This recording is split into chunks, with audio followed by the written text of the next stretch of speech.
Mr. Cooper, thank you very much for speaking with ANI.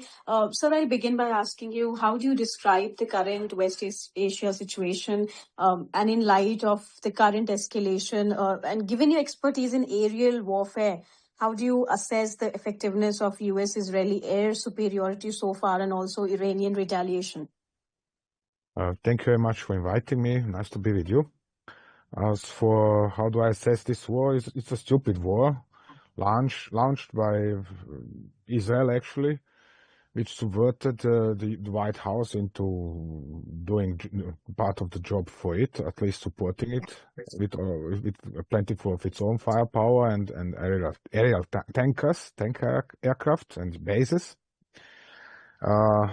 It is actually a war launched by Israel in order to reconfigure the future political and diplomatic landscape of the Middle East, because Israel has recognized that the US power is waning and it needs to secure itself in the future. Therefore, it has decided to, well, disable the regime in Iran, not that much to remove it because it knows it cannot remove it by bombing alone, but to disable it. So as for precision and effectiveness of the campaign run by US and Israeli Air Force, primarily Israeli Air Force, it is highly precise, no dispute about this.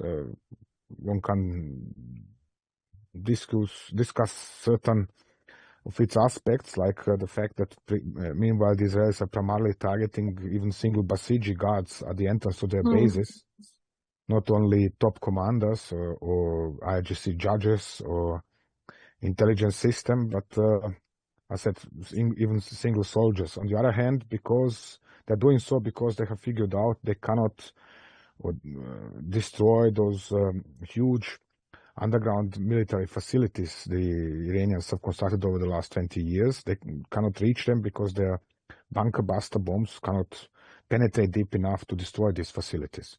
So they have first targeted the entrances. The Americans, meanwhile, are doing the same, which is hindering the Iranians in regards of moving their launchers out of these facilities, launching missiles and returning them inside. They have attempted to target the launchers as well. They have overclaimed, wildly exaggerated their success in this regards, and so on and so on. So the problem is the following.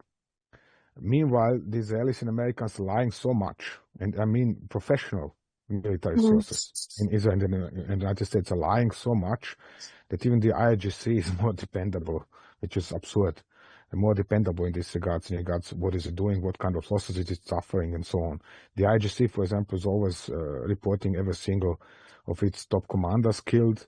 It is reporting every single of its missile strikes, whether on Israel or any other country in the area. The IRGC is reporting even some of the or most of U.S. and Israeli airstrikes, and that in a fashion which can't be confirmed through visual means. On the other hand, we see Israelis claiming to have destroyed an Mi-17 helicopter, which is actually a Bell 214 of the Iranian Red Crescent, which means emergency responders, and they are boasting with this. We see the Israelis destroying, old palaces around Iran, which are actually memorials and tourist sites.